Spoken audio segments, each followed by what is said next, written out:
So you took lunch break and now really it's very challenging for me to keep you awake during the next session, isn't it? Okay. What did you learn in previous session?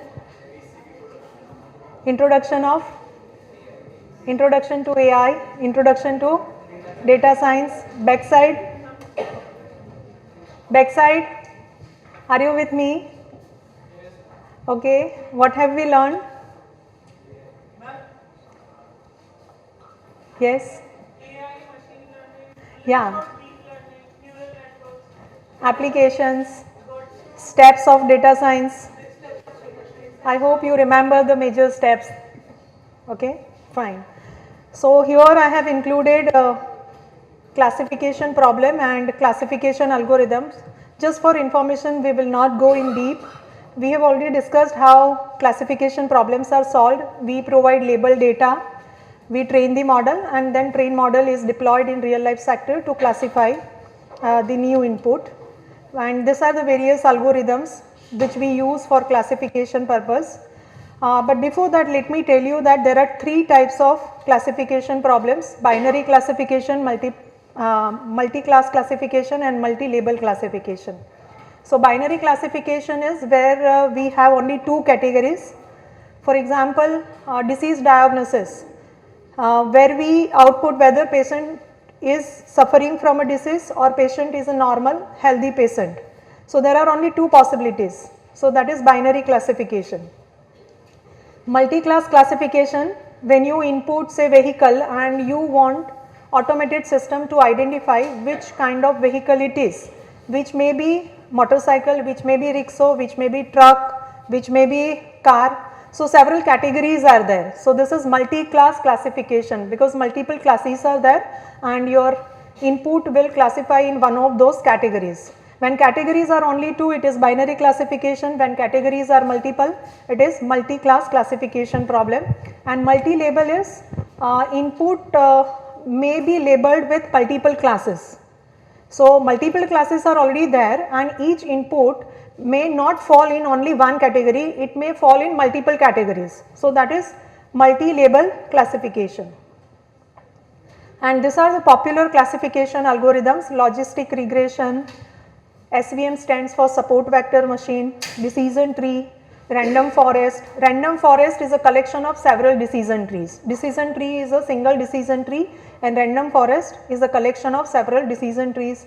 K nearest neighbor, naive Bayes, these are some popular classification algorithms. They have their own pros and cons. You need to go through them before you choose any of them for your classification problem.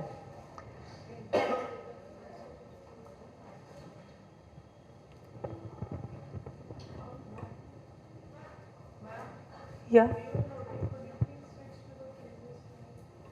Which slide?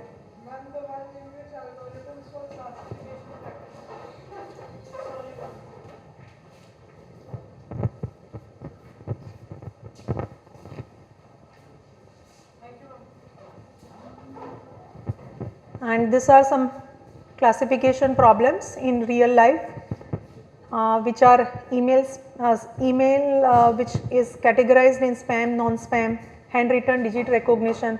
So if you have made a system to recognize handwriting or handwritten digits, so we know that there are 10 different types of digits 0 to 9. So those digits will be classified into one of these 10 categories, either 0, 1, 2 up to 9. So that is also classification problem. Image segmentation, disease diagnosis. Suppose you are providing an image to a system and you are asking system to recognize different objects in that image. Say that image contains one ball, one bicycle, one pillar. So it may identify and classify them in different categories. Disease diagnosis, as I told you, face recognition, fraud detection. The Facebook's auto tagging application, like when you upload any image, it suggests automatically, it identifies the faces and it suggests you tags of your friend, right, because based on identification of those pages. This is also Facebook's machine learning based application. Fraud detection, when any transaction is performed, There is a background algorithm which keeps track on that whether this is a fraud transaction or this is valid transaction. So if it is a fraud transaction, it does not allow the transaction to happen, otherwise the transaction is executed successfully. So that is also the application of machine learning in finance and banking. Now, I would like to discuss a small example of fraud detection because it's happening in front of me. Now, I would like to discuss the HDFC Bank problem. So, what happened during the fraud problems? Generally, people are not acquainted with the term debit and credit. So, it happened with my cousin in front of me. What happened is that the caller will ask you to debit or credit rupee 1 or rupee 10 simultaneously, like 18 to 20 times over the phone, saying that they have to do some sort of transaction. 18 or 20 times. 18 or 20 times. So what happened was that at the end of the transaction, rupees 10,000 was debited from his account and it was frauded. The next morning, here is a call, automatic call came from HDFC Bank that rupees 1 transactions have been noted on your account and it's a fraud detection thing. Okay. So then when we elaborated with the branch manager of HDFC Bank, he told us that the rupee 1 transaction is generally a fraud sign. Because the rupee 1 is like they confuse at the... Yeah, because we think that it is only rupee 1 and it may be for to make sure that transaction happens. Confuse you with the debit and credit term, and their AI algorithm generally recognize those rupee 1, rupee 10 or rupee 101 transaction. Like generally it is in a numeral of 1, like 100 rupee, 101, 1001, rupee 1. So ultimately the amount transacted was 10,000 rupee 1. Okay, 10,000. yeah, correct. So these side of fraud detection, this happened in front of us. Yeah, and though we have AI systems to identify such frauds, the hackers are also very smart. They also learn, they also know the loopholes of these systems, and then they create new algorithms and they like generate new messages. As you said that you got this, you performed it 18 to 20 times, right? So maybe probably 18 or 20 times it asked you to perform that transaction. So that is called DOS attack, like multiple times, like that attack is, you will later learn that different kinds of attacks are there, and because of that multiple times it asks you to perform that transaction. Sometimes it gives like failure also, that this transaction is not performed completely successfully, you perform it again. So that way also, like you are asked to transform that amount rupee 1 only, but actually 1000 or 1001 is detected or 10,001 is detected from your account. So you should be very careful, like from phishing attacks, DOS attacks, etc. These are very common attacks when you perform online transactions. Okay, this is artificial neural network. We already discussed that machines, they learn through artificial neural network, and this is a common structure of artificial neural network. It has one input layer, one output layer, and in between there are hidden layers. Number of hidden layers can be decided based on the complexity of the problem. So there is no standard rule that you should have 2 hidden layers or 3 hidden layers or 4 hidden layers. Based on complexity of your problem, you can decide the number of hidden layers. And these are several types of artificial neural networks, and you can see that these are recent artificial neural networks. We were using only traditional artificial neural networks, but today you will find several types of artificial neural networks, including deep neural networks. So here are some examples of deep neural network, which are CNN, convolutional neural network, which has proven very beneficial, very effective for computer vision applications. RNN, it is useful for natural language like processing text, which is recurrent neural network. LSTM is there, GAN is there, several types of artificial neural networks, like these are specifically deep neural network. So they are also available to analyze, to process complex and large amount of data. So this is how data is fed to neural networks. Let's say this is one neural network, and this is how data is fed. So you can see that data is usually fed in the form of vector, matrix, right, and this is called array. This is multi-dimensional array. So array may be 1 dimensional, 2 dimensional, 3 dimensional. So if you want to feed only say list of numbers, so 1 dimensional array is sufficient because you want to feed a list of numbers to your neural network. So it is a vector and maybe horizontal or vertical vector. Suppose you want to feed 2-dimensional data, so you can like store your data in 2-dimensional array. For example, suppose you want to feed picture to neural network, you want to feed image to neural network because it has to learn. For example, suppose you are creating a system for automated disease diagnosis. So you are making machine to learn from say CT scans, okay. So you have a set of CT scans and you are feeding these images to your machine learning model. Now CT scan is an image, it is an image. So when you want to feed image to your neural network, do you know how do you feed it to neural network? Do you know how do you feed that image to neural network? If it is a black and white image, then 2 colors are possible, only black and white. So data is not much complex, but when it is color image, we know that it has 3 channels, blue, red and green. It has 3 channels, okay. Now all these 3 channels, they have pixels, they have pixel intensity for each channel. Like each pixel in your image has one value. For blue color, intensity value, for red color it has intensity value, for green color it has intensity value. So for example, if it is, let us say, assume 1000 cross 1000 image, 1000 pixels cross 1000 pixels. The resolution of image is 1000 cross 1000. So what does it mean? There are 1000 cross 1000 pixels. Each pixel has 3 value, red value, green value and blue value.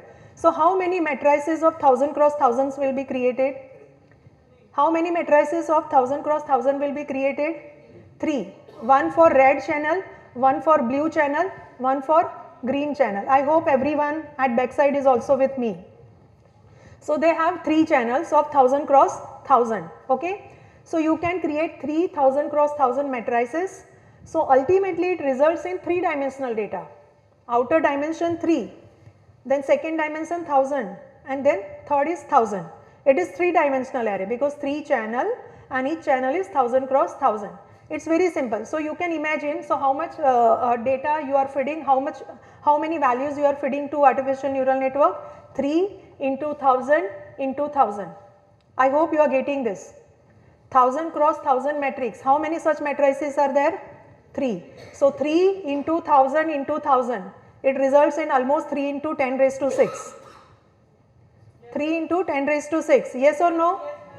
Yes, right. So this many values just for image of resolution 1000 cross 1000.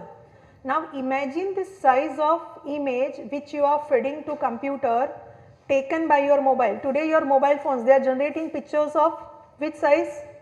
Megabytes. They are generating pictures of megabytes. This medical images, they are of sometimes megabytes or higher than that. Right. So can you image the size or number of pixels we need to feed to neural for one image? For such a small, such a like image 1000 cross 1000, you have to feed how many pixels? 3 into 10 raised to 6, right. But actually in real life we are generating all the satellite images, they are in exabyte. One image is in exabyte 2 raised to 18, they are in exabyte. So you can imagine like one image, and we never train our machine learning model with one image. We fed it thousands, millions images, right. So you can imagine the amount of computation and amount of power required to process this set of images by machine learning deep learning model. And that is why with deep learning models or with this such a huge set of images we use GPU, graphical processing unit. Nowadays it is very common. If you are working on Kaggle projects or if you are working on GitHub on some project, data science project, or you are using Colab, they allow you to use GPU, and beyond that we also have TPU. We also have tensor processing unit, TPU, right. So we use this because it is not possible otherwise, because it involves a huge amount of computation. Just to process such a small image, it needs a huge amount of computation. So it is not easy to train machine learning models. This training requires a lot of time. It depends on the complexity of data. Okay, we were talking about just images. Okay, suppose you are also generating several videos on daily basis. On YouTube also we have several videos. Suppose you are working on data science project to process a set of videos. Now one image which is of megabytes, you need to feed a very big matrix, very big tensor, right? But if it is a video, for one video you generate several frames, because when you want to process video, you cannot directly process that video, you need to convert that video into set of frames. Are you getting my point? So one video may be of 10 frames, it may be of 100 frames. Now such say 100 or 1000 videos are there, they will be converted into this many frames, and all those you need to fit to your machine learning. Okay? So it is a huge amount of computation. Not only that, we do not train machines only presenting these images once. आपको एक बार सिखाया जाए कि how to write A. Have you learned in one go how to write A when you were kids? Did anyone learn in one go how to write A? How to write one? No. Today also for any topic, do you learn in one go? No. Repetition is required. Multiple times you have to, and based on your learning rate. Some may read it 5 times, some may read the same topic 10 times, and then only they be expert in that topic, right? Similarly, machines, they need to feed, we need to feed this data to machines multiple times, then only they learn. So we pass through, we go through several iterations. So multiple times this huge amount of data is presented to machine and then it learns. So though like when we are using these applications in our day-to-day life, we don't know the complexity behind it. We feel that okay, it is machine learning based application, it's very easy to develop it. It's not easy. As I told you, the huge much more time you need to invest in collecting good quality of data, and then after that you need to spend a lot of time in training your machine learning model, because training, the time required for training depends on the amount of data and the complexity of data. Amount of data also matters, and complexity also. Complexity means if it is text data, numeric data, it is very easy to process that data. If it is image data, video, speech, then it may need more time. So time required to train your model depends on the amount of data and the complexity of data, and then only you can deploy that model in real life. So this is the example, like if it is image, 3 channels, such 3 matrices are there, and if it is video, it is converted into series of frames. So these are the frames 1, 2, 3, 4, 5, 6, like this way you process that video. Okay, so here I have included some more machine learning applications, but I think we have discussed enough number of machine learning applications, so we can skip this slide. Yeah. Also, the image processing that you are telling that, for example, if I want to analyze like 10 or 15 videos, so and we are like 10 of course. So now, with it, like will our normal computer be able to handle that kind of image? Yeah, if there are only 10 to 15, normal computer can handle them, but it takes more time. For example, if it is supercomputer and if it is desktop machine, now one algorithm which you run on supercomputer, we too know that it will take milliseconds, picoseconds or lesser than that. If it is say normal desktop machine, it will take more time, but it will be able to handle it. Similarly, set of 10 to 15 videos, our normal machine will also be able to handle, but it will take comparatively more time than the computer which is GPU integrated, right? Yeah. So today we are getting laptops with GPU. If you have experienced, then if you purchase any laptop, they ask graphical processing unit is required or not, for what kind of use you are purchasing this laptop. They really ask, right, that what is the purpose of purchasing this laptop. So if you want to use for complex problems, then you can have a laptop with GPU. How we can make a program to add 1-digit number using AI? 1-digit number? Addition program of 1-digit number using AI. Your neural network. But what is the purpose of this? I didn't understand like what you want to.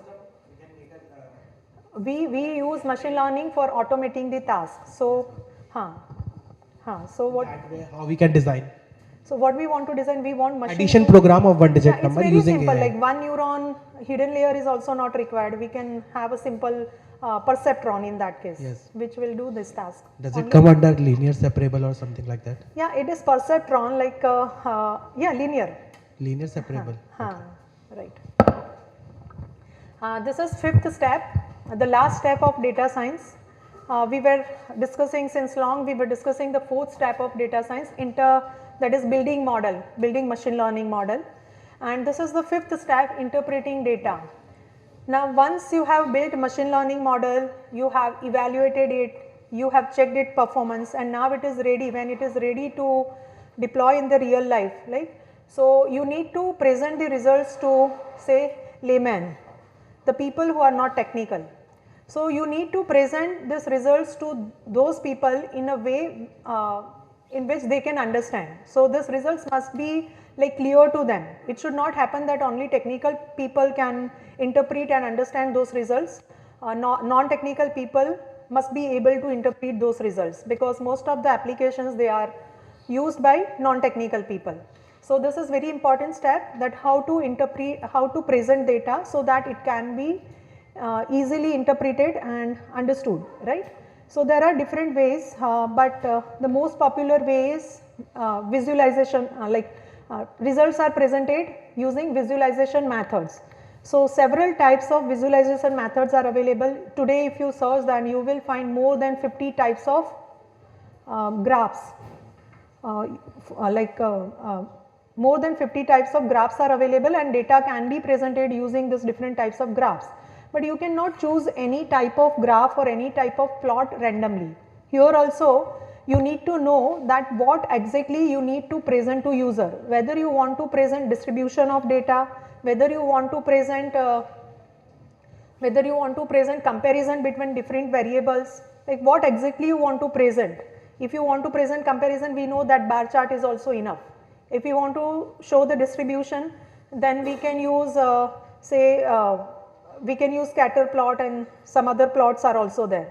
So based on the objectives, that what you want to present to user, you have to choose the type of graph, and that way you can present. These are some data visualization tools using which you can plot data graphically, and they are very popular. The first is from Microsoft Tableau. Next is Plotly, it is Python library. Next is Matplotlib, it is also Python library. Pandas visualization, again Python library. Seaborn, again Python library. This is Sisense, it is licensed, you need to purchase it, it is not freely available. Even Tableau is not freely available. Python libraries are freely available if you want to plot graphs. Google Analytics, then Demo, this Power BI is also from Microsoft. So several tools are available when you want to plot data graphically, and all they have their pros and cons. But all those tools, they allow you to plot data using different types of graphs, and here you can see the common types of graphs: bar chart, histogram, pie chart. Pie charts allows you to see the frequency of different types of data available in data set, right. This is line chart. So all charts, they have different objectives. So you need to first determine that what you want to show through your graphs, and accordingly you need to choose the type of graph. These are some more types like column chart, table chart, waterfall chart, area chart, bubble chart, heat map, time series, ring chart, etc. are available today. So this is how you can determine. Now here you can see that first you need to know that whether you want to show comparison, whether you want to show relationship between variables, whether you want to show distribution of data, whether you want to show composition. So once you determine that you want to show comparison, then again you have to decide whether it is among the, you need to decide whether it is among the items or comparison over the time. If it is among the items, then you need to decide whether it is one variable per item or two variables per item. So this way you need to determine, like you need to answer this a set of questions to determine that which graph should be used to project your data. And you can see that accordingly, if you want to show comparison among the items for two variables per item, then you can use this kind of graph. If it is like here also you can see that if you want to show relationship between two variables, three variables, then two variables you can use scatter chart. If it is among three variables, then you can use bubble chart also. So for three categories, different types of bubble will be there. So like several questions are there which you need to first answer before you decide the type of chart you use to project your data. Okay, and these are the popular data science tools Some of they are freely available open source tools and some of they are paid, and here you can see that Scikit, these are data science tools. So, for gathering data, we have, as I told you, Beautiful Soup. It is used when you want to gather data from websites. So, for first step we have a different set of libraries. For second step, which is cleaning, so we use pandas, numpy when we perform cleaning. Then EDA, we have different sets, like we use matplotlib, Seaborn for EDA. For next step also we have, when we build machine learning model, we can use PyTorch, we can use scikit-learn, we can use TensorFlow and Keras. I do not know whether you have explored these libraries or not, but if not, then explore them, because nowadays most of the applications specifically from Google and big companies, they are using TensorFlow for developing their machine learning, deep learning based applications, and Keras is built on top of TensorFlow. So, TensorFlow you should learn, once you learn TensorFlow you can learn Keras also, which is built on TensorFlow.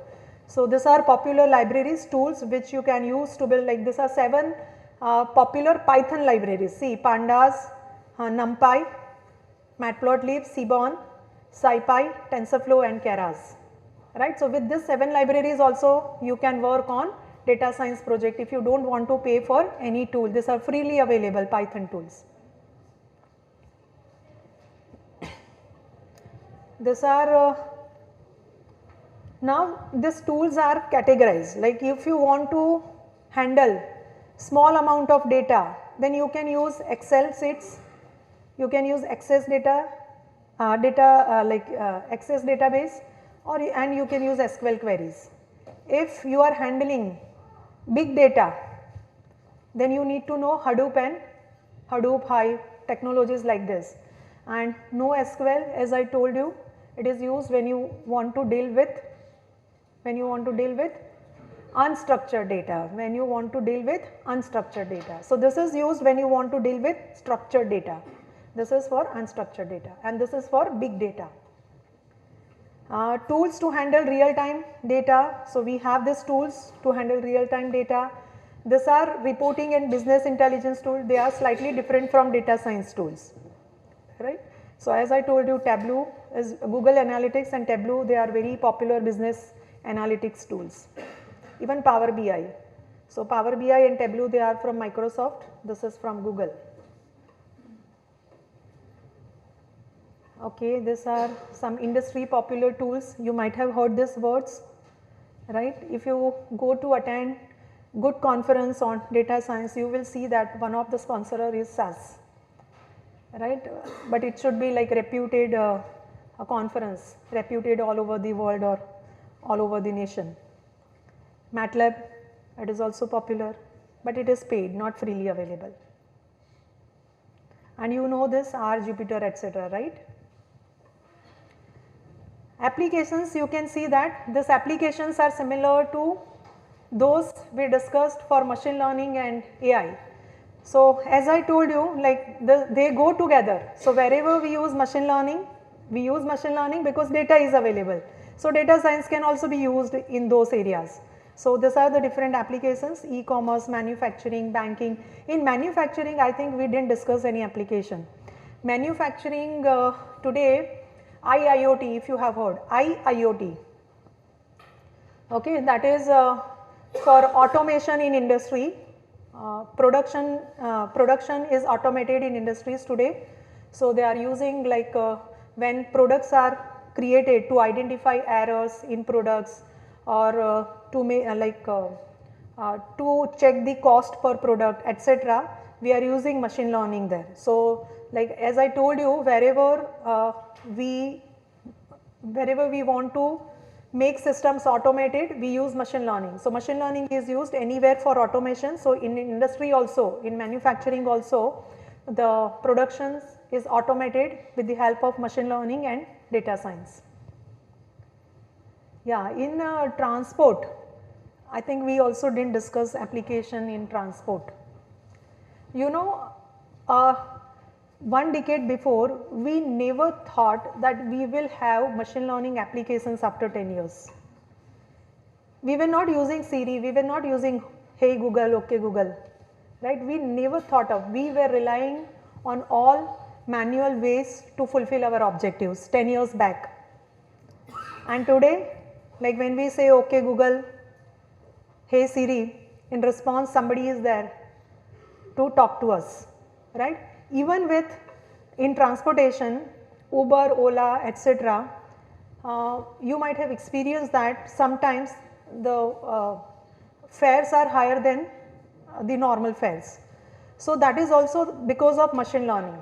Based on demand, based on customer demand of cabs, based on availability of cabs, based on weather condition, based on timing at which you book your cab, this price of these fares are decided dynamically, and this is because of machine learning.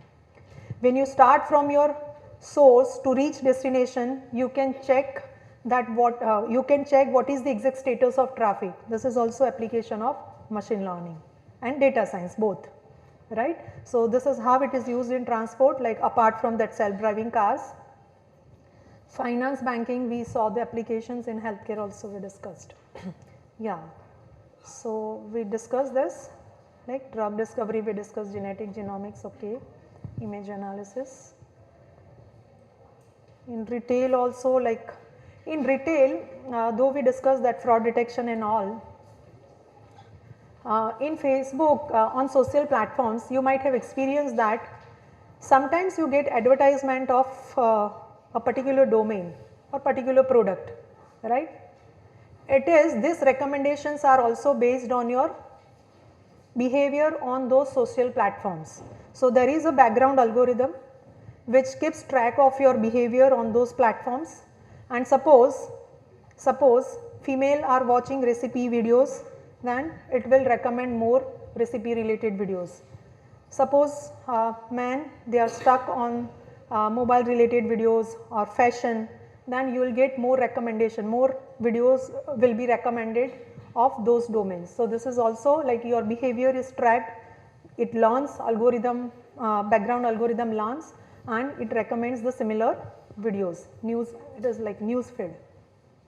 Yeah, so this is how like top industries use artificial intelligence and data science. Like Netflix, it uses AI, ML and data science to improve on recommendations, right? Uber, just we discussed, dynamic fare determination and all. Spotify, with weekly releases, it gives you a list of say 30 songs, right? You listen to some of the songs, and a machine learning algorithm learns that users are listening which songs more, and then it creates a list of those songs, it creates a playlist, and that playlist is recommended to other users and you too.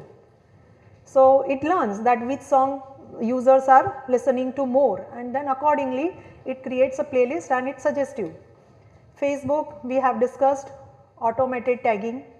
Pinterest, Snapchat, right, that face filters, it recommends you, okay, that is also machine learning based application. Instagram, emojis are recommended, and yeah, emoji filters, emoji hashtags, yeah, so that is also machine learning based application.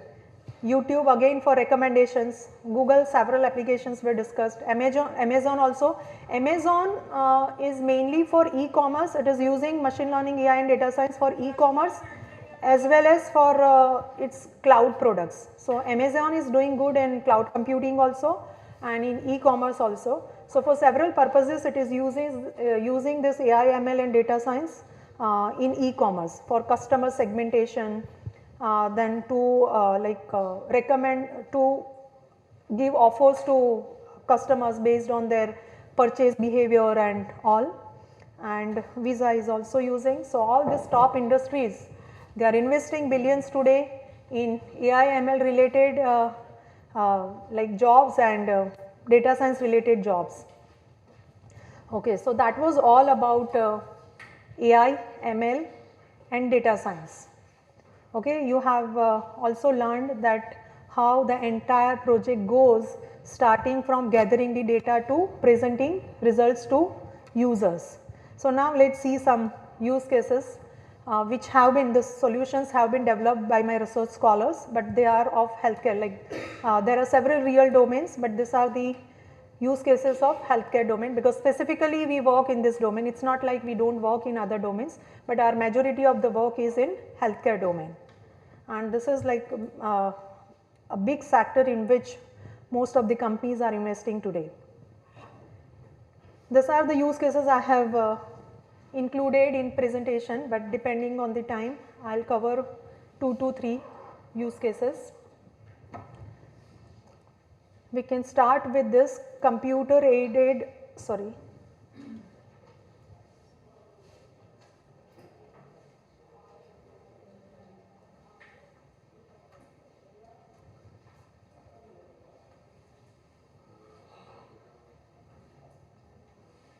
Yeah, we can start with computer aided dry eye disease detection using deep learning. Dry eye is a disease related to eye. We started working on this disease because there are reasons. I will discuss the motivating points with you. And the other reason is the student working under my guidance, her husband was ophthalmologist. So we first started working in agriculture field, then we switched to some other domain, and finally we switched to healthcare domain because he suggested, like he discussed real time problem with us which they are facing when they diagnose patients having dry eye disease. So let me first tell you what exactly the dry eye disease is. This is the anatomy of our eye. Our eye is mainly divided in 2 segments, anterior segment and this is posterior segment, and all the different parts of eye, they fall in these 2 segments, and related to all this cornea, lens, pupil, etc., related to all of them there are different diseases. So here you can see that this is the cornea, and okay, but let me tell you that to keep our eye, you won't believe, but since yesterday I am also suffering from dry eye disease, and I am carrying drops with me, I have in my bag. So it is very most common disease today, because the main reason is we are using electronic gadgets. So the main reason is electronic use of, prolonged use of electronic gadgets is the main reason of dry eye disease. So it may be TV, it may be mobile phone, laptop, tablet, etc., any kind of electronic gadget. And this is like, to keep our eye healthy, there is a tear film, which are produced by tear film.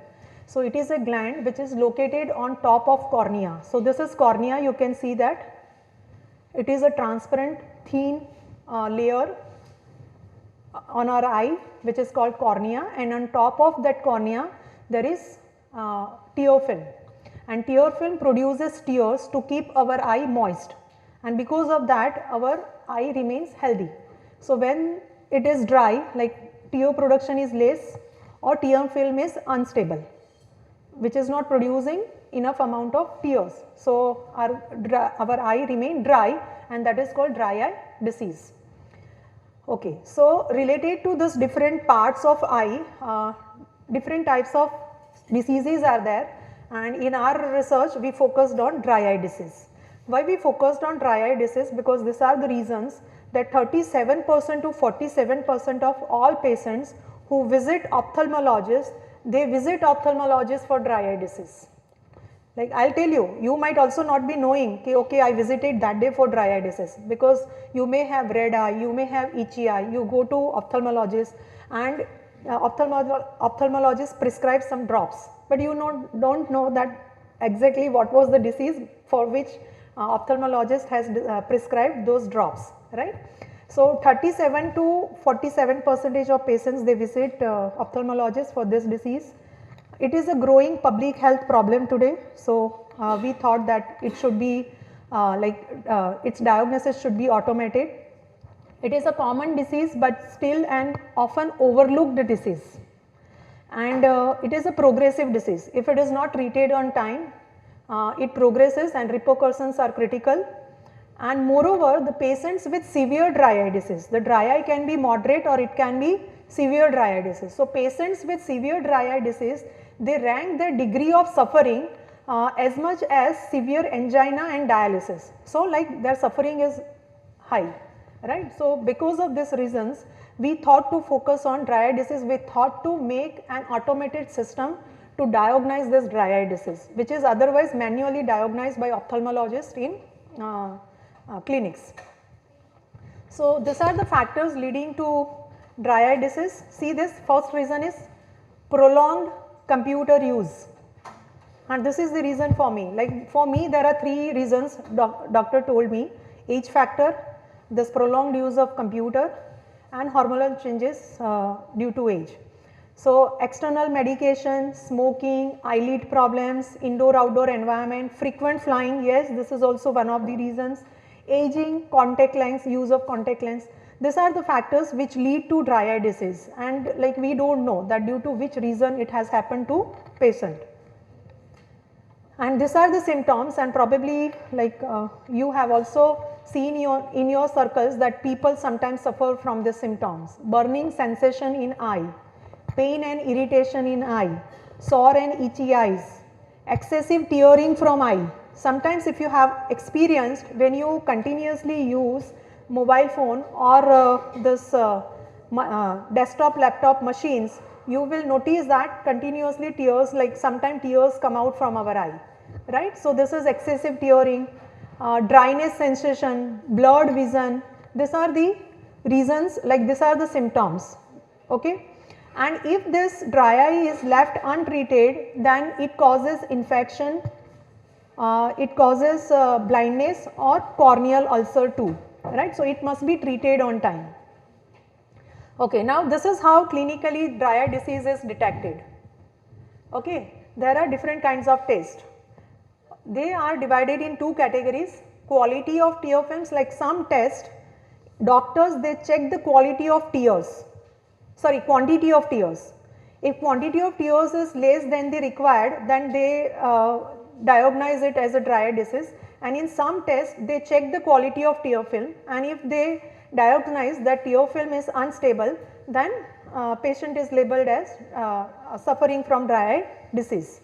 Among all these tests, this is the most common test, tear film breakup time test, because this is the cheapest test and this is performed using the slit lamp. If you have visited, like most of you are wearing specs, so you have visited ophthalmologists, so you know that they have slit lamp through which they analyze our eye. So, this is the test performed with slit lamp, so they do not need to purchase any special instrument also, medical instrument. They can perform this test with slit lamp, and it is the cheapest. So, most of the ophthalmologists they check dry eye disease with this test only, TBUT test. Okay.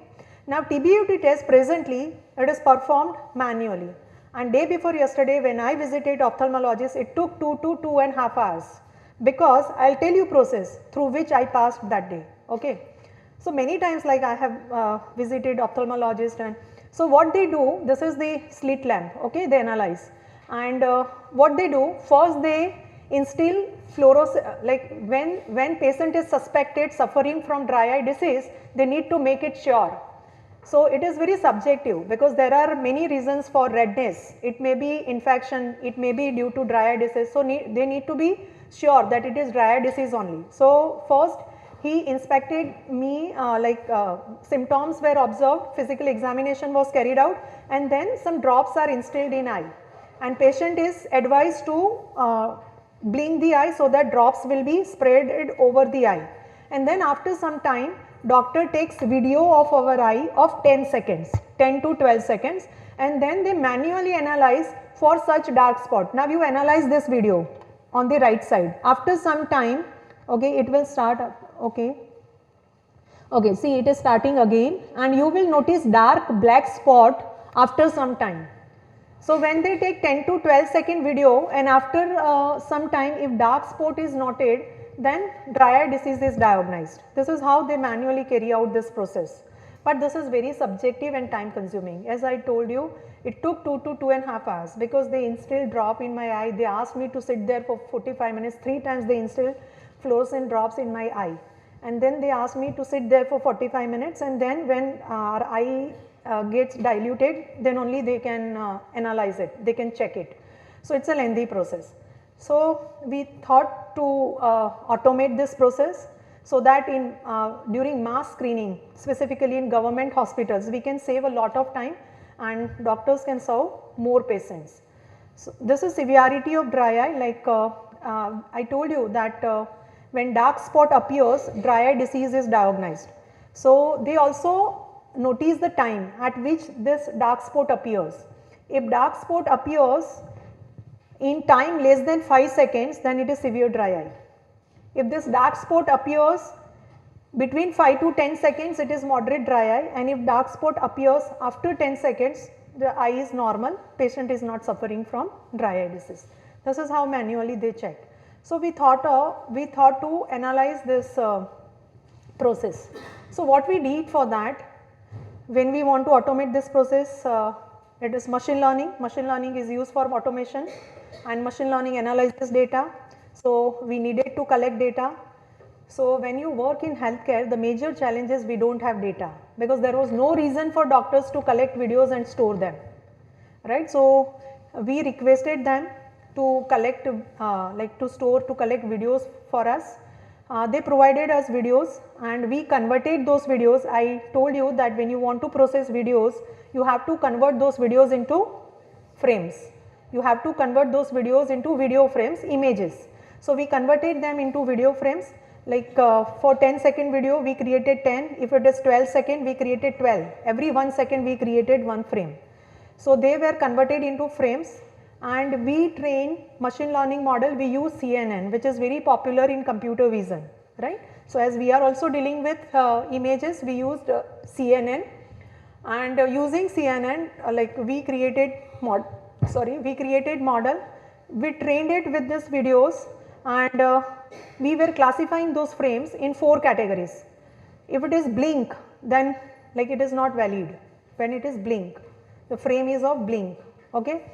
There may also be noise, or the frame may be normal, or the frame may be showing the dark spot, that means it indicates that there is a dry eye disease. So we trained CNN to classify this video frames into 4 categories: normal, blink, noisy and dry eye disease, and we trained it, and after that we got them labeled from ophthalmologist, and we could use a small set of videos, because in healthcare there are several ethical and privacy issues and we do not easily get data, right. So we have to give them in writing that we will use these videos only for research purpose, we will not make it available openly, right, and there are different ways if you want to make it open. So that way we collected data, and we trained this model, we divided frames into 4 categories, and then the collected data was divided in 2 categories, training and testing. So with testing data we also checked that how the trained model performed. So here you can see that this is a flow chart, okay.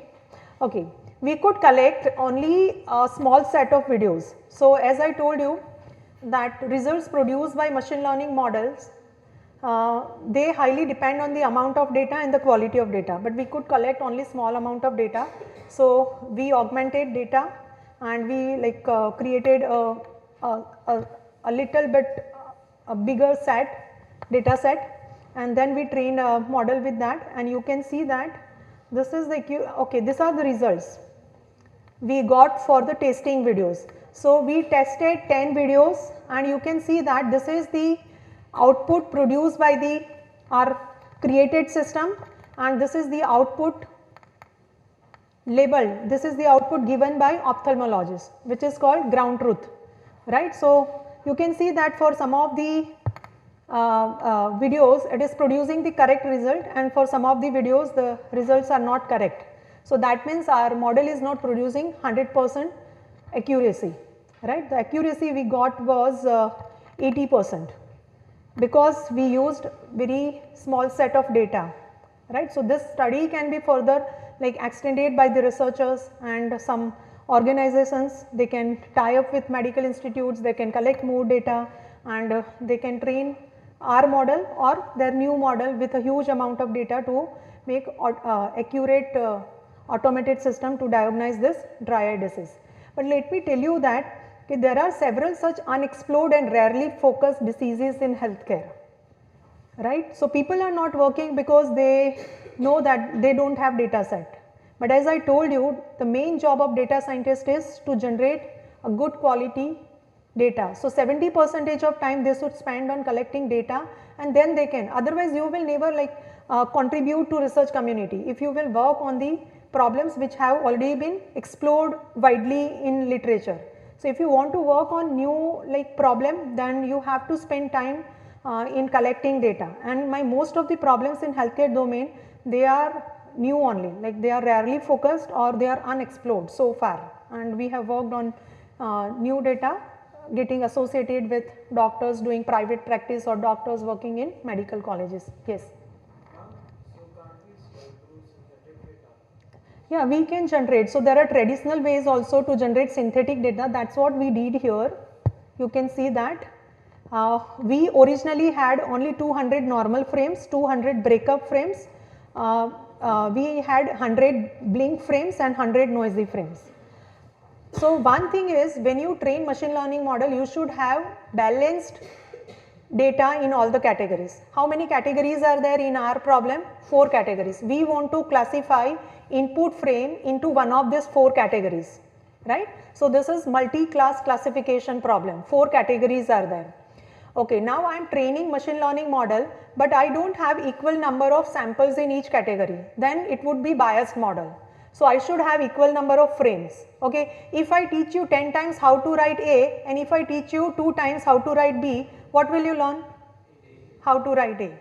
If I show you 100 images of a cat, and if I show you only 2 images of dog, the model will be biased, because most of the time you have learned it is cat, cat, cat, cat. So sometimes even that dog image will also be misclassified as cat, right. So learning should be equal to identify it correctly. So we didn't have. So what we did, we used traditional augmentation techniques, and we augmented, and you can see that finally now all these 4 classes, they have equal number of images, right. So this is traditional way, but today we also have advanced way, we have transfer learning also, right. If you like deeply go through the pre-trained CNN models, so that GoogleNet, AlexNet, InceptionNet, so we also have like ResNet, we have several pre-trained models also which have been trained with millions of images, right. But that is like another topic, deep learning.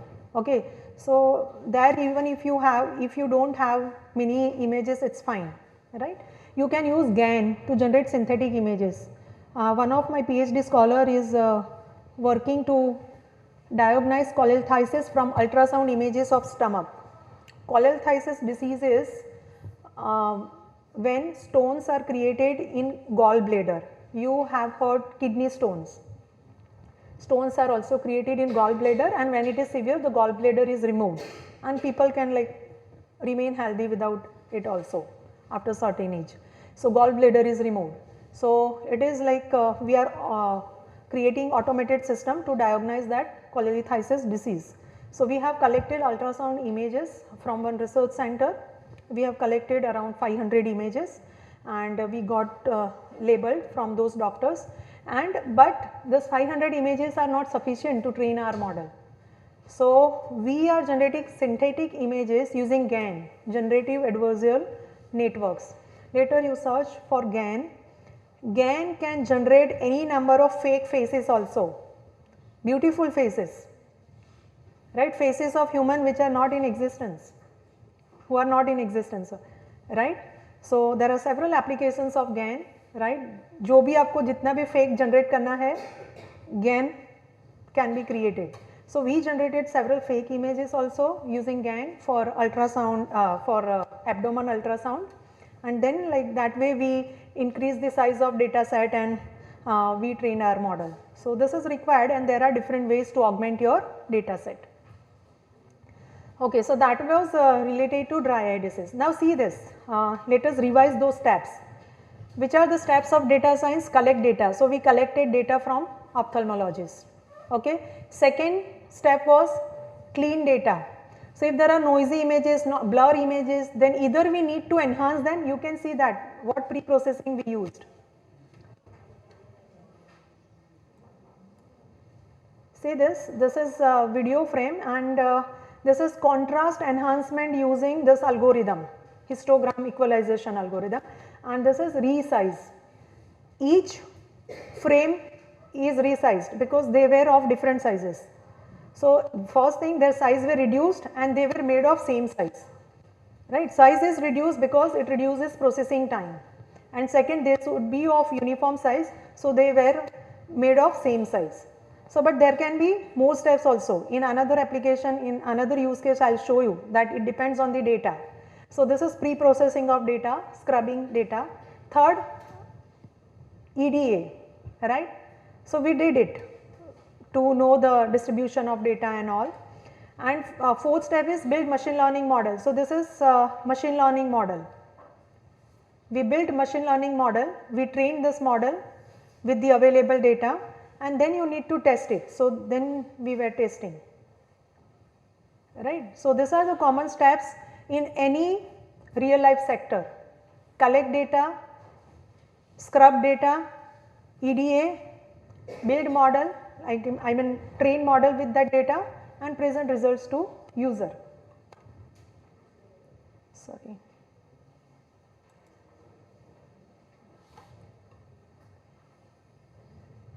This is a second use case, early detection of hypothyroidism in infants using deep learning.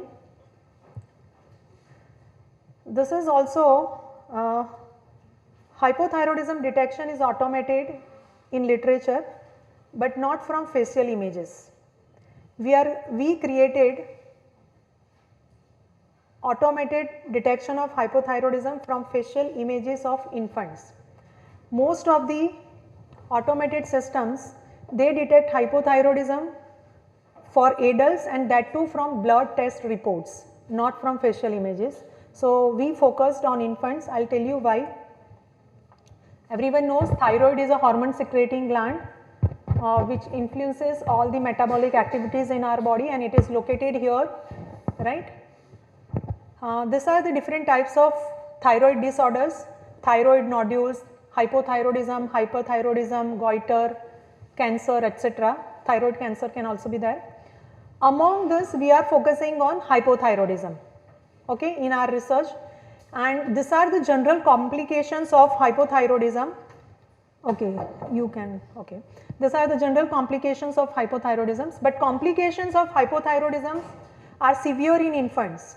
You can see this, these are the complications of hypothyroidism in infants: slower linear growth, loss of IQ, then speech disorder, mental retardation. These are all the repercussions of hypothyroidism in infants.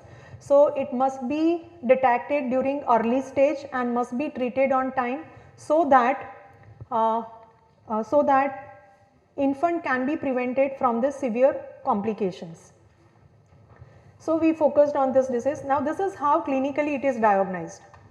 Let me first tell you, in most of the cases, it is very difficult to diagnose hypothyroidism during early stage clinically, because symptoms of hypothyroidism in infants are similar to symptoms of other diseases. For example, during hypothyroidism, skin becomes yellowish, and doctors may diagnose it as jaundice.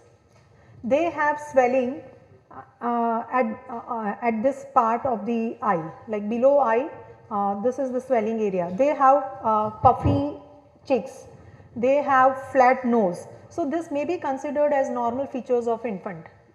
They may be considered as normal features of the infants, and so most of the time it is difficult to identify hypothyroidism during early stage, and that is why infants suffering from hypothyroidism, like they either suffer from speech disorder or they enter in mental retardation, etc. So, like pediatricians, when we visited 4-5 pediatricians, they discussed with us that if you can give solution to this problem, it would really be helpful to society. May not be final solution, but at least we have started working in that direction, so that later it can be converted into final product. So, clinically how it is diagnosed, like for normal checkup, infants, like parents, they carry their kids to clinics and they are diagnosed, physical examination is carried out. If infant is suspected, suffering from the hypothyroidism, then doctor suggests tests, and then they go for test and T4 T3 test for hypothyroidism, and from blood test they diagnose that infant is suffering from hypothyroidism or not, but it is again subjective and lengthy process.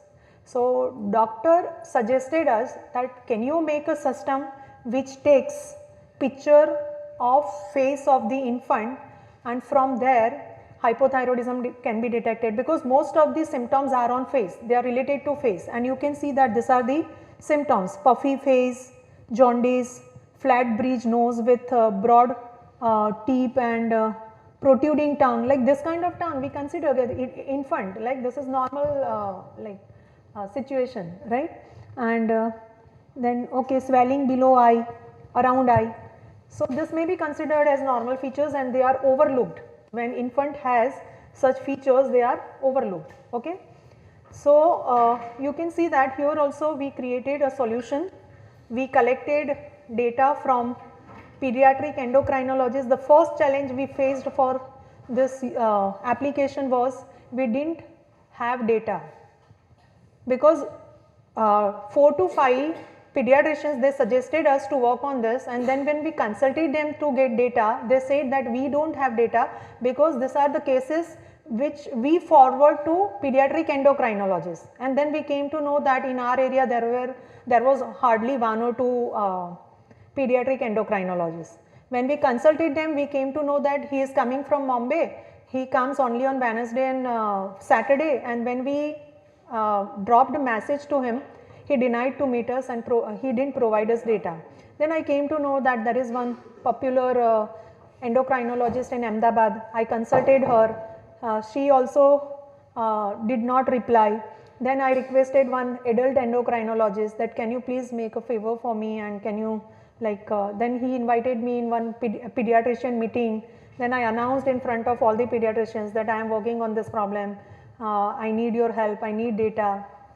So then that time they were like, okay, we will provide data. They provided me their email ID, they provided me their phone number, some of them, not all, okay. And then when I dropped them message, when I sent them email, nobody was ready to provide me data. Then ultimately I could contact 2 pediatric endocrinologists who provided me data. One popular she is in Ahmedabad, and she is popular all over the Gujarat for for this disease, infant hypothyroidism detection.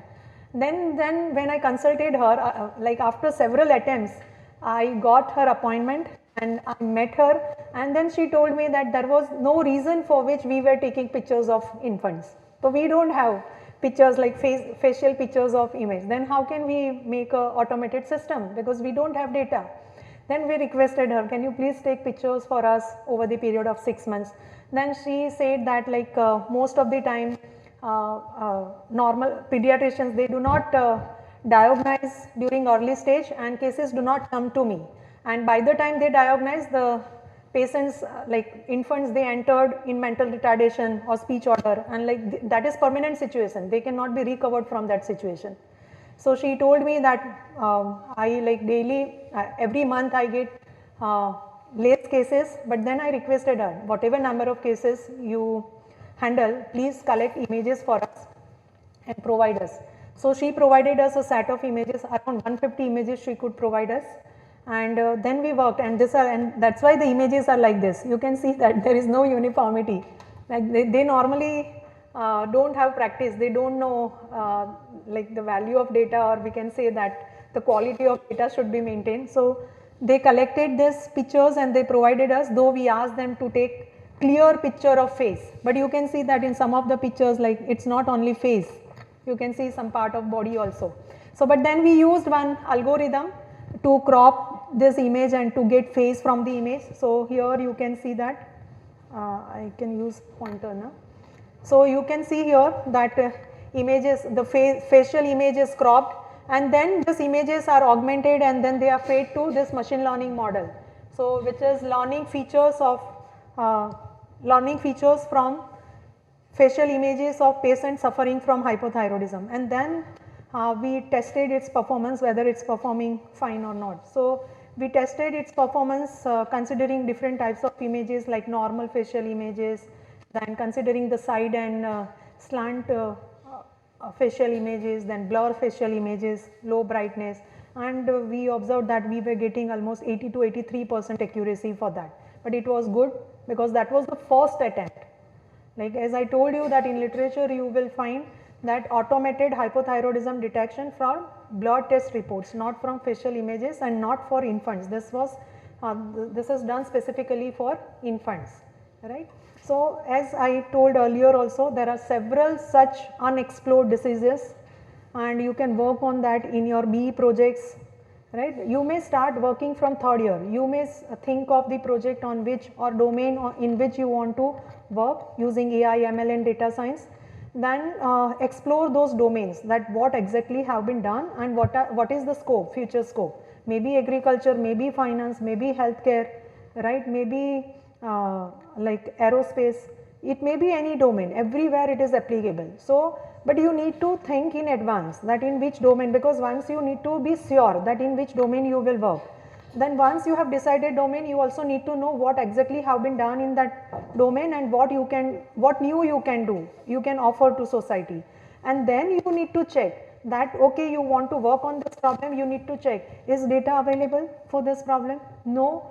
Then what data you need to collect, from where you need to collect, over the period of what time you need to collect, right. So maybe it takes 6 months, 1 year for you to collect that data. So if you start thinking in that direction in advance, then you will get sufficient time to create a set of quality data. And then in 4th year, like in your final year, you can work on that project. Otherwise it would be only for namesake that you have worked on one project, if it is not systematically. And you remember that 70% of time you have to spend in gathering and cleaning data, right. So that is highly important, right.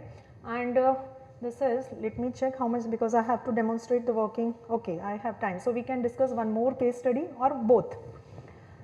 And in demonstration I will show you different use cases. This is third, in like my one dissertation student is currently working on this problem. It is computerized localization of entry point of guide pin for osteosynthesis. Okay, bas itna kafi hai aapke liye. Remaining medical words. Okay, what is osteosynthesis? It is a fracture related to femur. Femur is one bone, longest bone in our body. It is located here in our both legs, femur. Okay. Orthopedic surgeons, they need to decide that from where to fix fracture they need to insert screw, and to insert that screw they need to determine the right point, that from where that screw should be inserted. If it is a wrong attempt, then multiple holes will be there in bone and there are several other complications, and it happens when surgeon is new, less experienced, right. It happens that multiple, and we do not know, right. We are like surgery has been performed, but we do not know that by how many attempts surgeon could insert that screw in our femur. So presently what they do, they manually decide that which should be the entry point to correctly fix that fracture. They manually determine, okay, and I will show you that what are the disadvantages when they manually determine this entry point. So again here, like one orthopedic surgeon, he knows that I am working in this domain. He consulted me last year that I have he told me that I want to serve society. So I want to produce such kind of system which can help new surgeons, because they are less trained and many times patients suffer because they are less experienced. So I want to produce such kind of system. So every time, like over the period of time, I have experienced that doctors, they want to support us, they want to do many things, but when the point comes where they have to provide data, like they are helpless because they are not getting time. When they get time also and they provide data, they do not have time to annotate that data, and otherwise it is useless. So in this, okay, then he, like multiple times we met him, and then finally we decided, okay, we will work on this problem.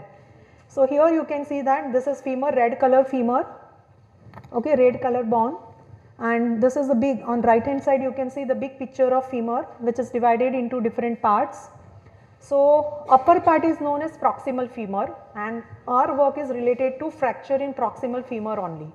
So that part Just okay, so you can see that this is upper part and it is called proximal femur, like upper part of the femur, and here you can see that they call this part as a ball. Okay, so generally this problem occurs in elderly people when they fall. Sometimes fracture is created at this part, okay, and they need to fix it.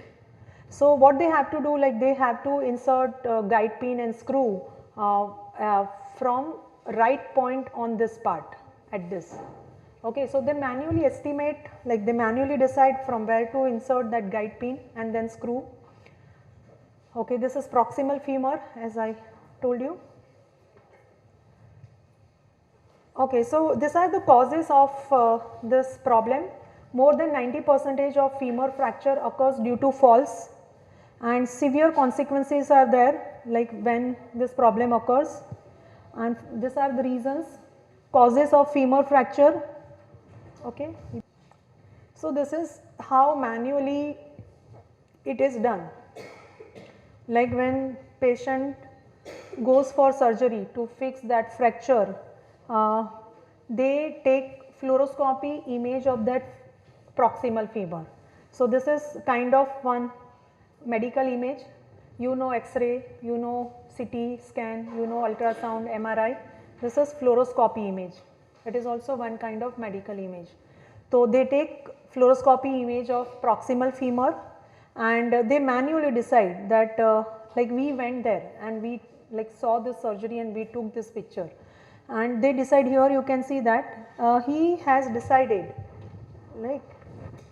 decided to insert pin from this point. How can we say that it is the right entry point? Because when screw or guide pin is inserted from that point, that should come at this part, middle of this, and where you will find a shallow part. So it should come out at this point. If I will insert from this, it may or may not come at this point. If I insert from this, I may insert from this place also, this place also, this place also, but then it may be wrong attempt. If surgeon is experienced surgeon, then in one attempt only he will decide the right entry point for that guide pin and can insert it rightly. Okay. So this is like how this is the objective. So our objective is to create an automated system which will tell new surgeon that from where to insert, which is the point. We want to estimate the entry point. When fluoroscopy image is presented to that automated system, system should tell us that from this point guide should be inserted.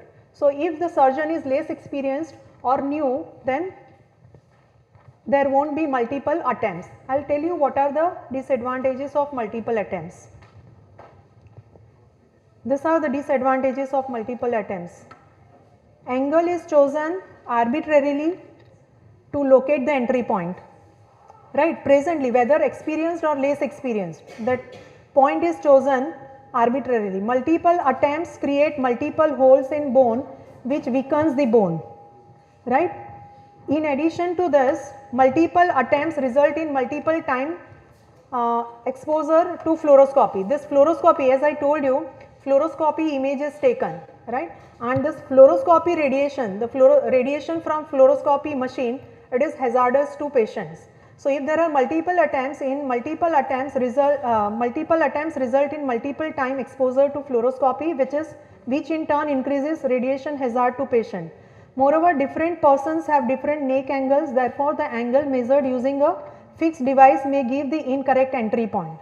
So like this is completely subjective, sometimes wrong attempts are made and ultimately patient has to suffer if wrong attempts are made by surgeons.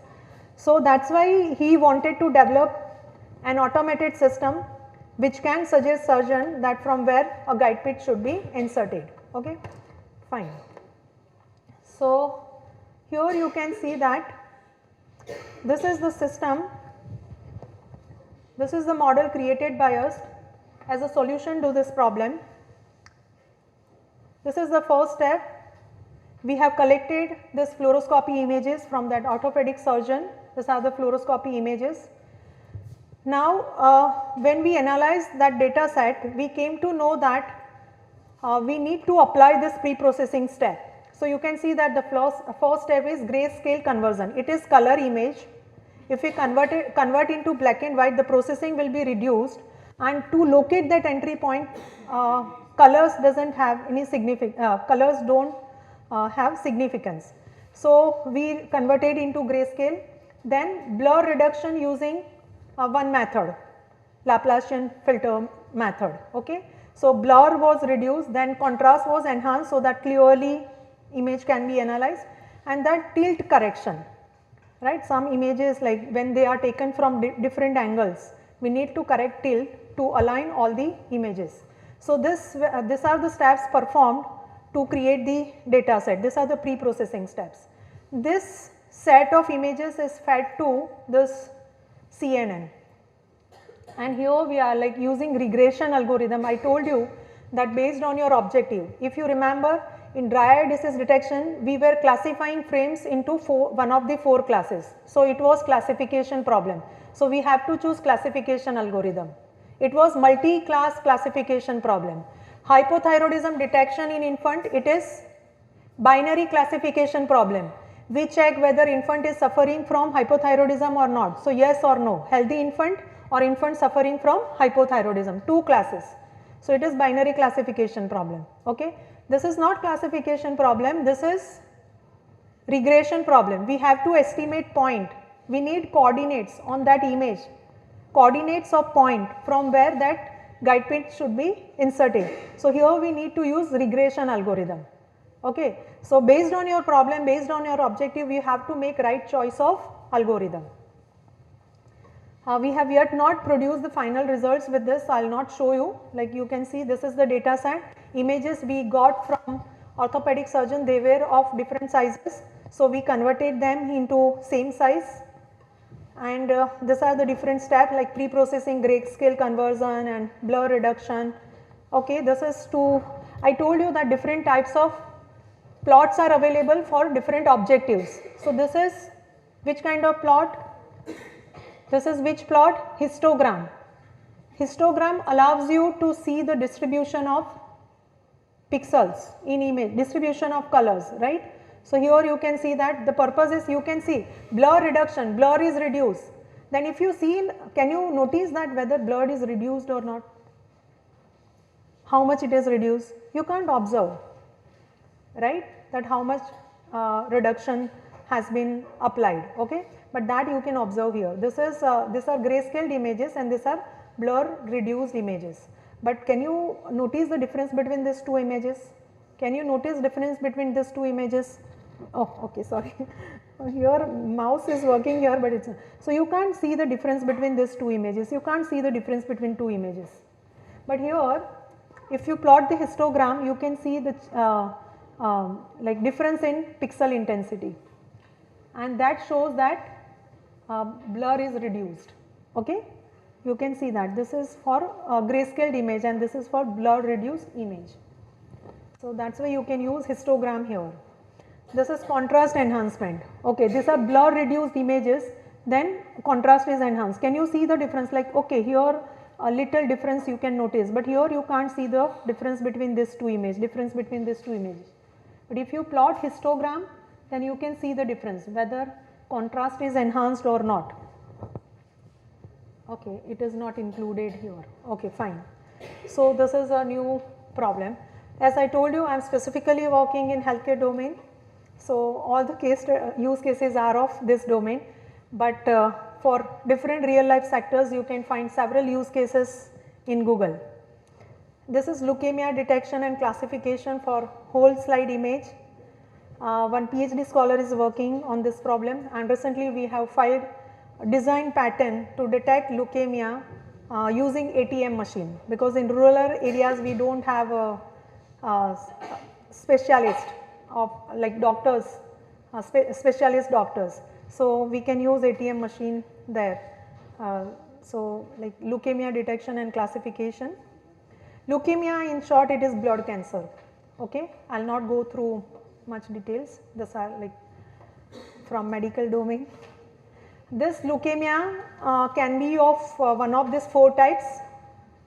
This is ALL, AML, CLL, CML. It can be of one of these 4 types. So, our aim in this research is from whole slide image to identify whether patient is suffering from leukemia or not. If suffering from leukemia, then which type of leukemia, which type from this 4 categories. So, you can see that whole slide image, this is here.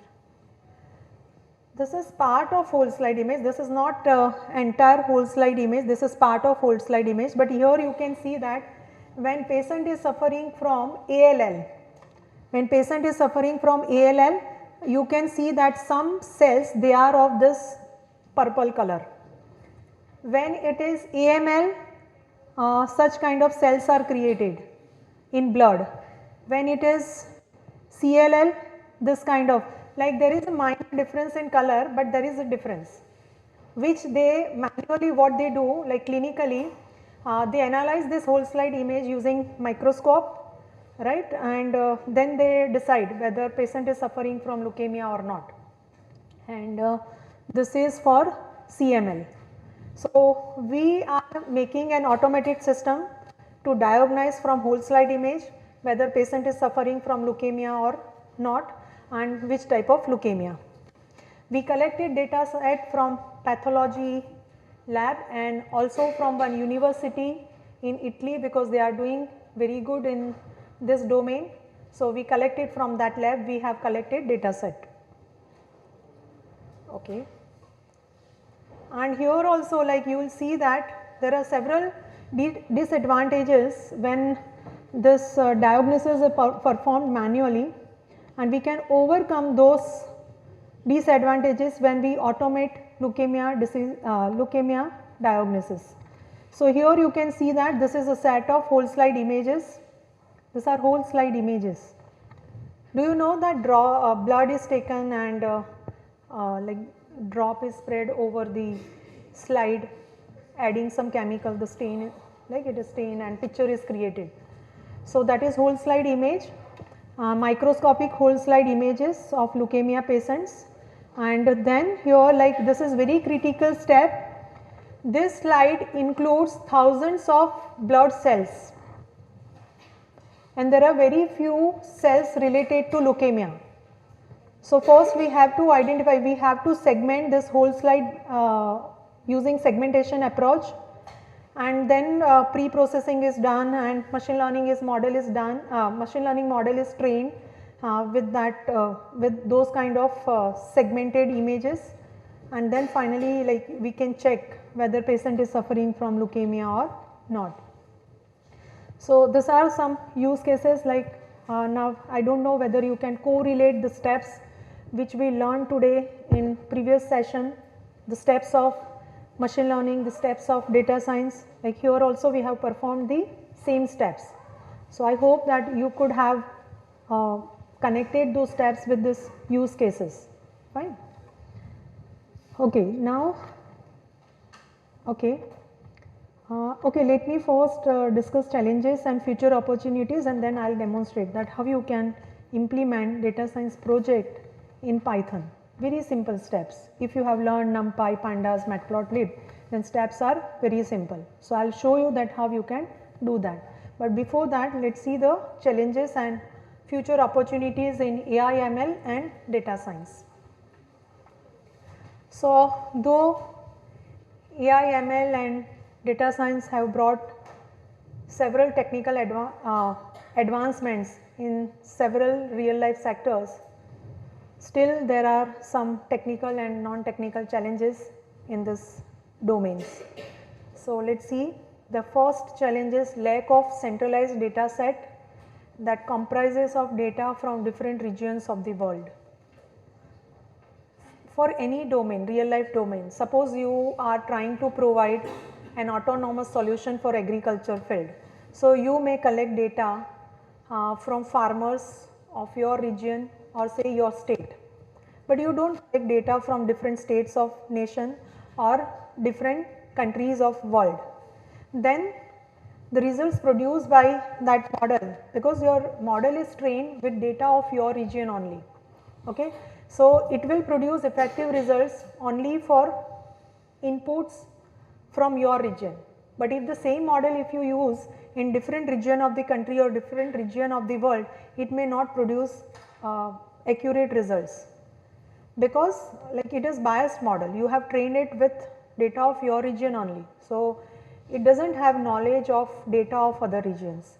So, this is the first problem, lack of centralized data set. If you want to use that solution nationwide, then you have to collect and you have to train your machine learning model with data from different regions of nation. If you want to use that solution worldwide, then you must train that machine learning model with data from different regions of world.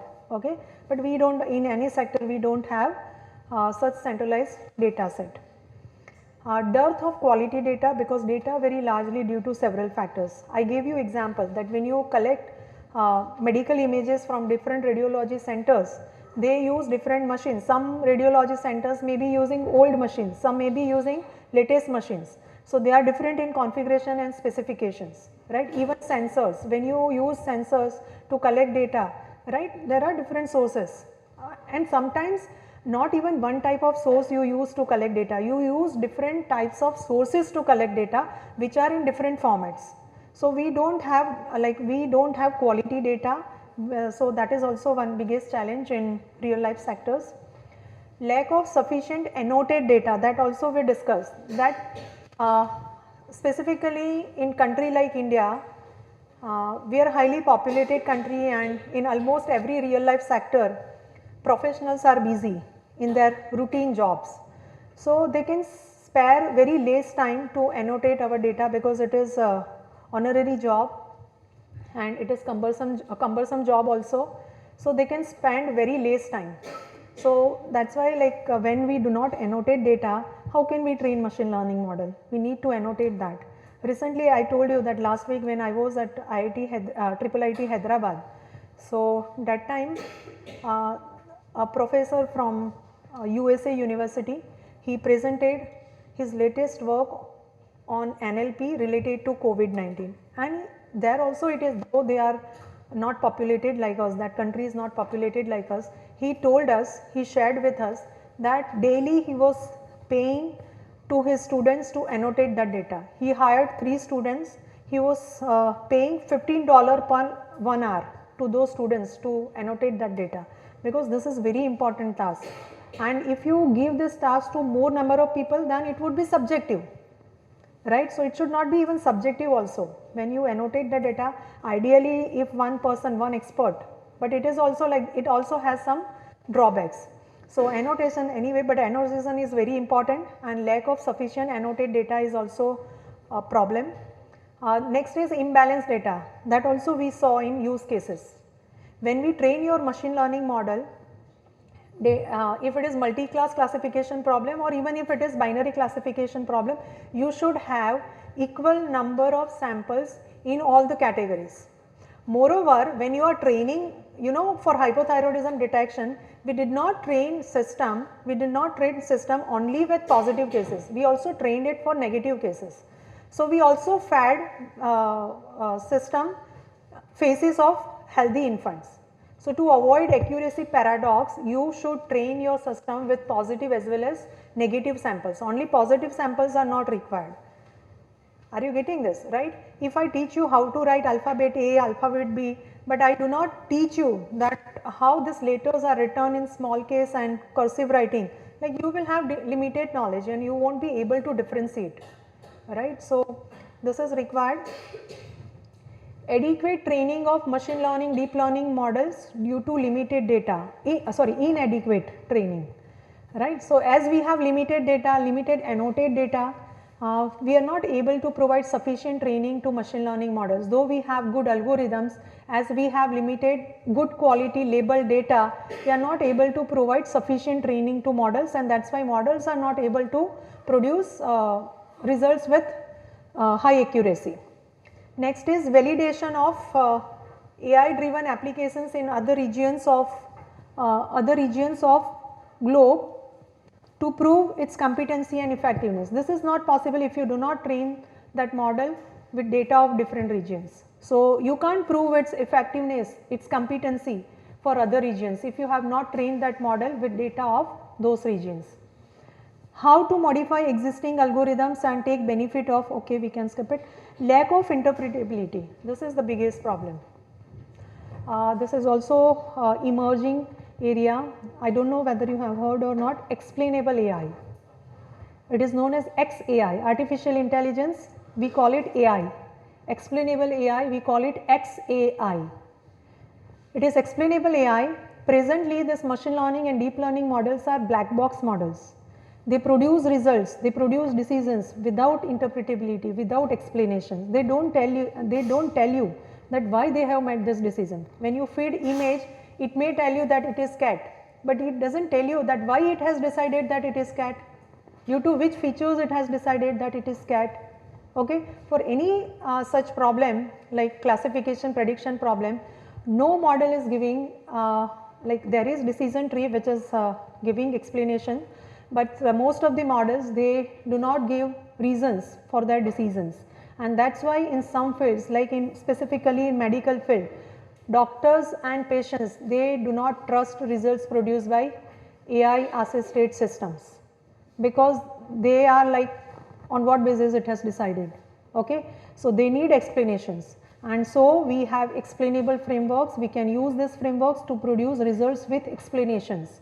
So, that is explainable AI. Lack of interpretability, deep learning is a black box model with multi-layer non-linear structure. It gives results with no explanations that lead to lack of trust, and results without explanations are not accepted by any like professionals of any domain, right. So, explainable AI should be used. Some more challenges, accuracy of existing machine learning deep learning models are not sufficient, so that we cannot deploy several solutions in real life. Those solutions are there. I told you like a hypothyroidism detection system, dry eye disease detection system, it is not trained with sufficient amount of data, right. So, we can't deploy that solution in real life. To deploy it in real life solution, like we need to take care of many things. Lack of association between domain experts and machine learning scientists, that also I discussed today, that today technical experts they work solely, they work on their own. Professionals of this real life sectors, they also work alone, they learn, like they get exposure to AI techniques and they try to provide solutions, but there should be close association between them to produce fruitful outcomes. Design of solution that can be smoothly implemented and integrated in, okay, we can skip this. Are there any public databases available like for some data we use Kaggle data.gov.in, so are there any public database for medical data? So, there only you will find. On Kaggle also there are data sets available for healthcare domain. There are other repositories also where you will find, like other than GitHub and Kaggle, like I think it is SP laboratory, I have forgotten the name, from where my student has collected ultrasound images of one disease. So, if you search you will find several repositories where even on websites of several foreign universities you will find publicly available this data sets of medical domain. My one student is working in robot assisted surgery, robot assisted minimally invasive surgery. So, she has also collected data from one authentic website, it is laparoscopic 160 data set. Laparoscopic videos are there and it is called, I have forgotten its name, but there are like on university websites, because they have research departments and they make them available. Okay, so, sorry. Okay, and like challenges are there and future opportunities if we discuss. If I tell you that future of data science and AI ML is very bright, you might not believe, but there are great leaders in this domains who have made this statement that in next 10 years we will have more automated system. Many objectives which currently we are fulfilling manually will be fulfilled by automated system, and that we have experienced in past decade, right. I told you that 10 years before we never thought that we will have such like automated system in transportation, we will have Siri, we will have like we will say, and it will like virtual assistant, personal assistant system will be there. We never thought of that, right? We were relying only on manual ways, but in next 10 years like you will have more automated systems in all real life sectors. So like what are the future possibilities? If we talk about the future possibilities, then the first is transfer learning and data augmentation techniques can help overcome data dearth. We discussed that one of the biggest challenges, we do not have big data set and we do not have quality data in almost every real life sector. So what can we do? We can use traditional data augmentation techniques, and we can also use transfer learning. So we can use pre-trained CNN which have been trained with millions of images. So that way we can increase data. Careful selection of data can help improve accuracy and machine learning, deep learning models. We should not use, like we discussed when we were discussing the data science pipeline, that we also need to remove some records if they are not useful. If we find them useless and if we feel that they will mislead our machine learning model in making decisions, then we need to remove them. So we also have to remove some records. So careful selection of data is very important. Applications can be designed to convert, analyze reports to, okay, this is specifically for healthcare. Or we can have such applications in other domain also, that if there are text reports, then we can create applications which will convert that text into voice for blind people. Such applications can also be created. Explainable model, just we discussed the last challenge, that explainability is missing with current machine learning and deep learning models. So we can create explainable frameworks, and let me tell you that in Python supports that. Lime, Shape, these are the popular explainable AI frameworks which are available with Python. LIME, Lime, and SHAP. So Shape is also popular model, and you will find tutorials also that how we can create explainable models using these frameworks. Optimization of hyperparameters. Accuracy does not depend only on the size and quality of data. There are several factors which affect accuracy: choice of algorithm, setting of hyperparameters, amount of data, quality of data, complexity of data. So there are several factors which affect the quality of results. So optimization of hyperparameters in neural network is also equally important when you train your neural network. So these are the future opportunities. Okay. So like now we can switch to demonstration part. These are the books with Springer, Tracking and Preventing Diseases with Artificial Intelligence, which we have last year published, and this is also with Springer, but on explainable AI with Springer only. This is knowledge modeling and big data analytics in healthcare with CRC Press. One more book will be published next month. That is specifically for e-governance, data and algorithms in e-governance. And the fifth book on which we are working, it is again for explainable AI, but specifically for health informatics. The title of the book is Explainable AI for Health Informatics. So if you are interested in this domain, then you can refer to these books. So this is all from my side theoretically. Now I will demonstrate few applications using Python, but after a break of say 15-20 minutes as suggested by them. Okay. So if you have any questions now, I would like to take your questions.